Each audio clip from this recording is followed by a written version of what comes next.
Hey there, and welcome to my channel, Stitches by Liz. In this short video, I will be teaching you how to single crochet in the back loops only. As you can see, I already have a few rows started, so let's go. In my previous video, I taught you how to crochet in the front loops only. The front loops are the loops that are closest to you. The back loops are the loops that are furthest from you. See that little V right there? The back loop is right here, and the front loop is right here. You're going to insert your hook into that back loop, and you will make your stitch in that loop. Again, front, back, insert your hook through the back, and mark your stitch.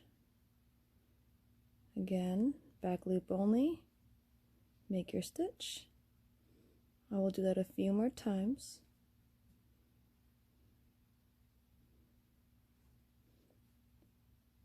And that is how you make a back loop only stitch.